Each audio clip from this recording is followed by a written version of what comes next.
Hey guys, I want to share something to you recently that happened to me. I should not be here right now. I should be dead and gone. I have for years been angry and mad at God for different things that have gone on in my business, health conditions with both my oldest son and my wife. And at times I would get so mad and angry and frustrated at God, I would curse him. I would throw my fingers in the air, screaming and shouting at him to take me out. At one point, I was cursing his name in front of my family. And this one moment in front of my wife, I said, I hope God gives me this much of a chance one day to make it to heaven, because I knew in my frustration and my anger that God existed. I was raised in the church for the most part by my parents, but I just had this anger built up inside of me. And a lot of occasions toward the end of the day, as I felt my body start to de-stress, I would always say, God, forgive me for using your name in vain. Forgive me for everything I said. Forgive me for my thoughts of the day and everything I've done.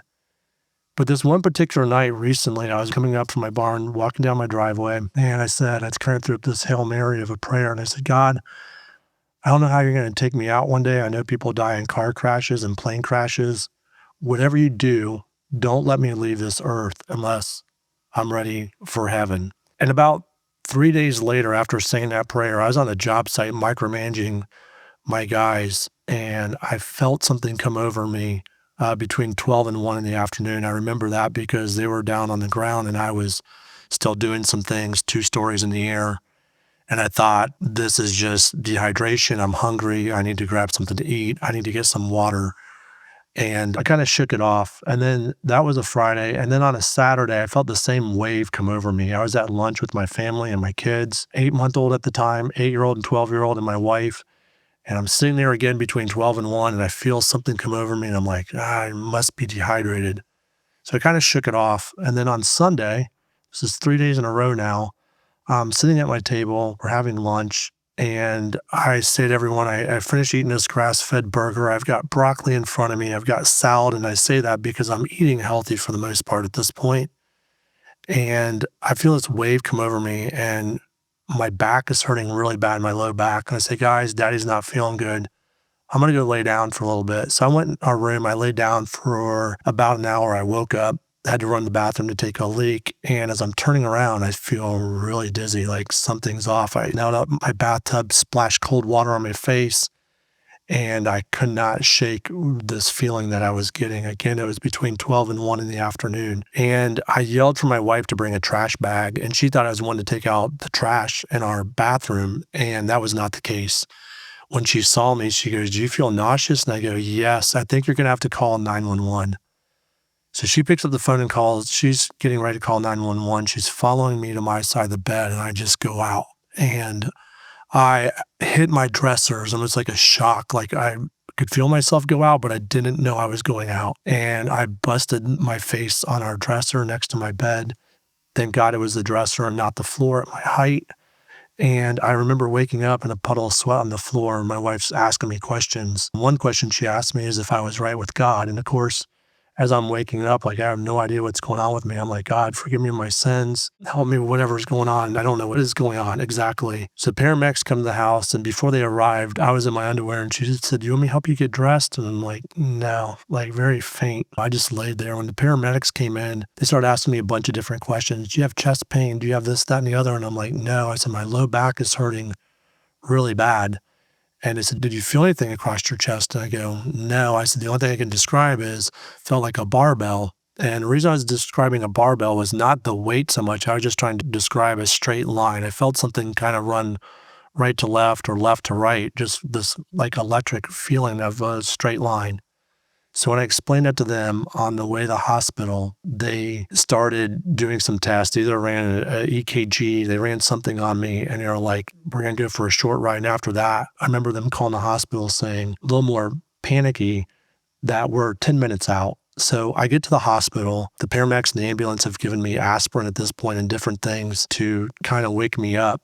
And I get to the hospital. I remember the ER doctor at one point walks in. He says, we're going to keep you overnight. It's about 3 o'clock, 3:30 in the afternoon when I arrived at the hospital. We're going to keep you overnight because we want to monitor you and we want to take a look at your heart. And I'm thinking, man, this guy is off. Like, there's nothing wrong with my heart. I have low back pain. and I need to get to the bottom of this. Well, I stay the night and I end up going on the fourth floor. Later, I asked one of the nurses, what floor am I on? And they're like, the fourth floor. I'm like, no, what does this floor specialize in? And they told me it's the tele floor.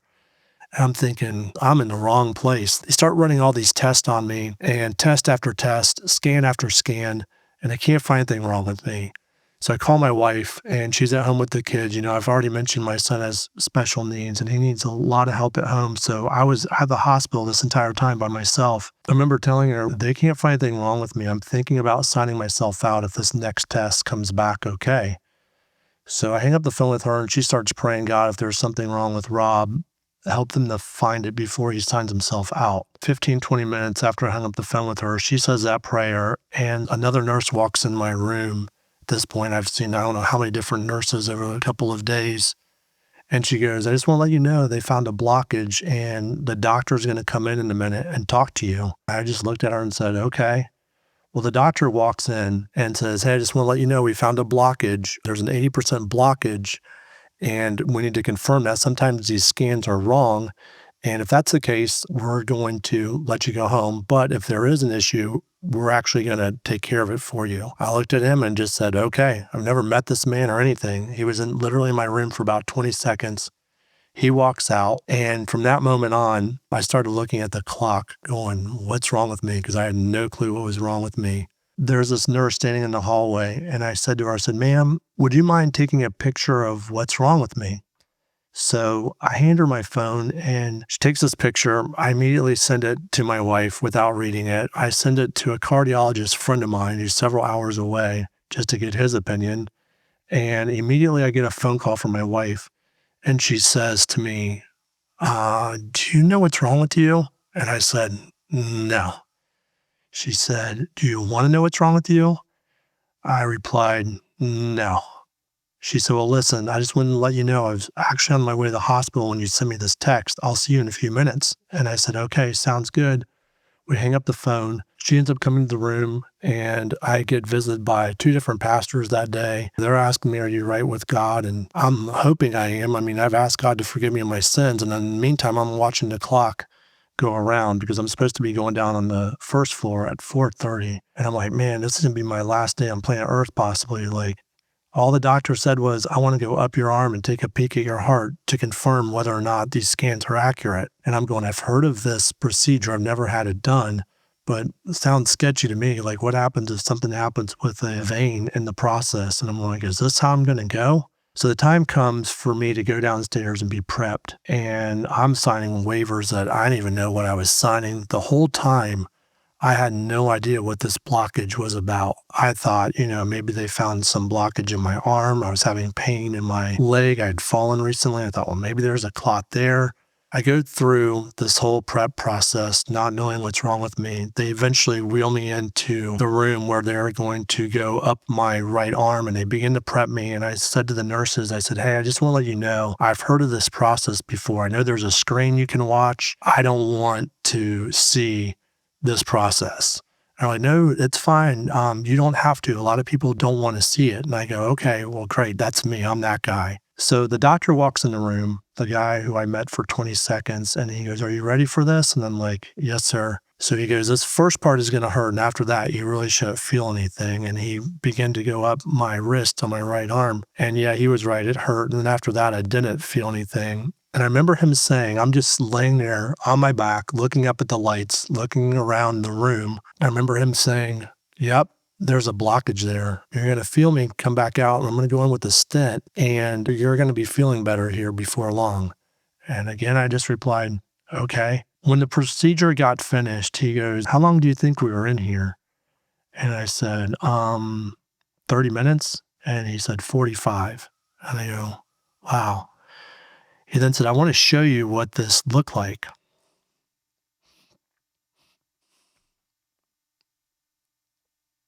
This particular part gets me every time.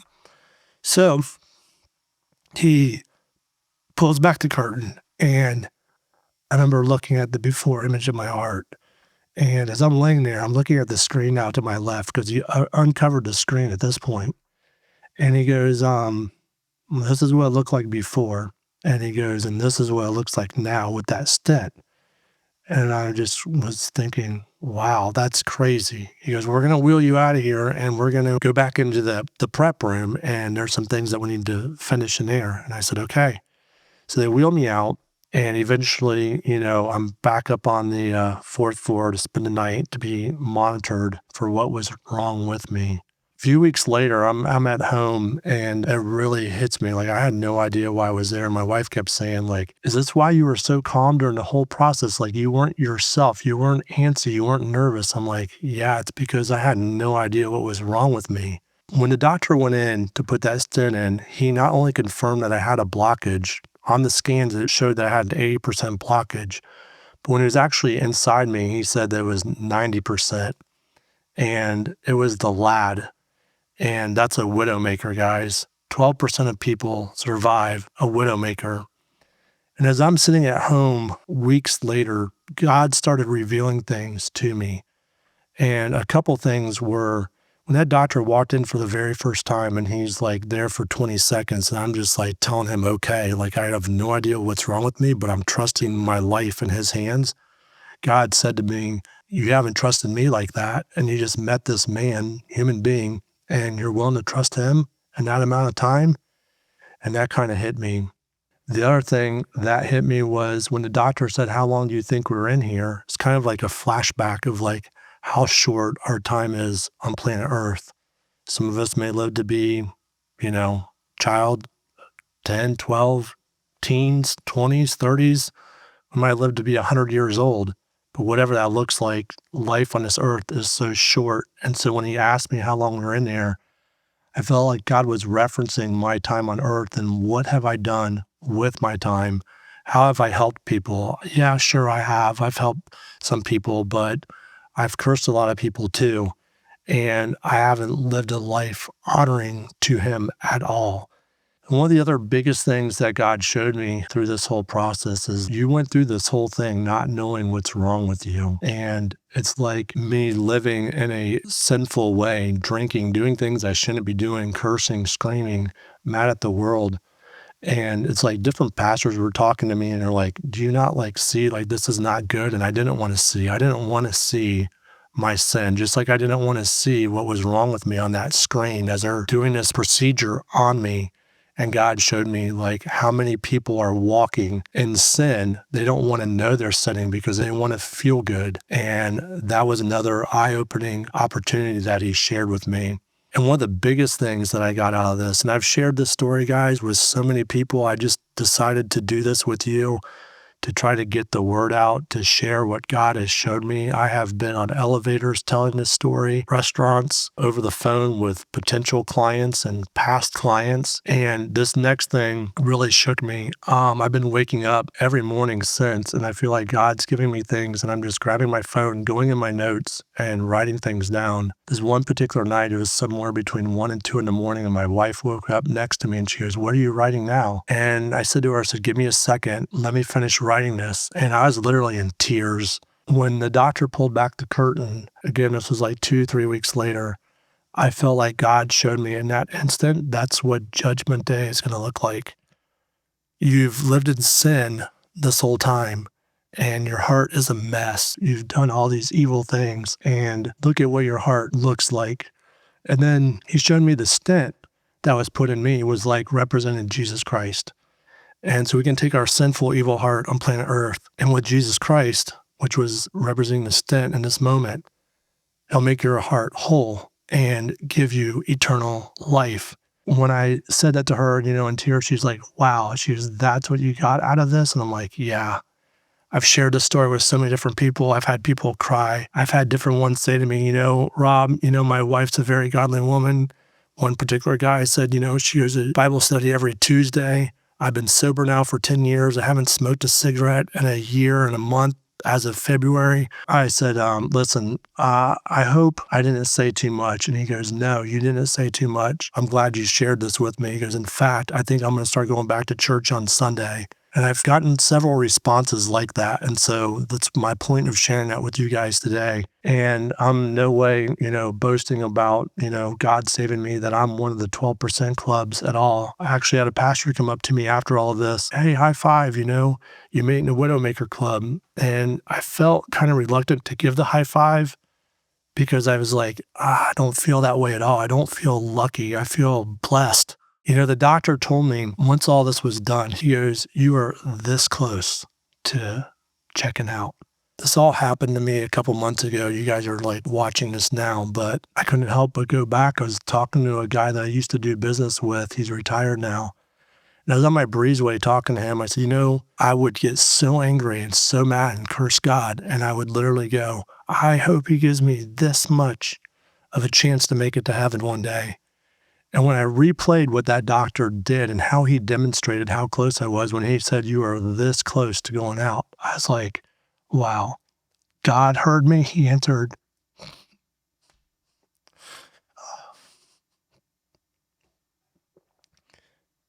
He answered my prayer, my frustration. I'm like, I don't understand why he doesn't answer certain prayers and why he does answer others.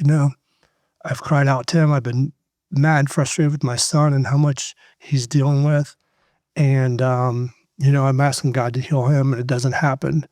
And why he chose to answer that particular prayer, I feel like it's because he wants me to share the story with you guys. So, hey, sorry for the tears, but I just get really emotional. I think about that. So I just want to leave you guys with a Bible verse, and there's lots of verses that reference the heart. But this one in particular says, Proverbs 4:23, above all else, guard your heart, for everything you do flows from it. And as I finished that conversation with that one client who told me he was going to start going back to church, he said to me as we were getting ready to hang up, he goes, Rob, where was that pain at? What were you feeling? And I described to him, and he goes, I have some of those same pains. And I said, well, listen, I said, yeah, it's very important that you get your physical heart checked out. I said, but more important than that is your spiritual heart. Like, you need to know where you're going when you leave this earth, because life is so short. So many people have said to me, you had a problem, like you work out, you eat good. That is like unheard of. It's not in my family history. I feel like I was on a path of destruction, and God revealed himself to me through this whole process. And that's why I want to share it. So I hope to talk to you guys again on some other topics. I wanted to talk to you about where all this anger came from at a later date, but I felt the urgency to get this message out so that if one person changes their life for the better and receives Jesus Christ as their personal savior, it'll be worth it. So I hope you guys find this video helpful. Thank you so much for your time. God bless. Until next time, see ya.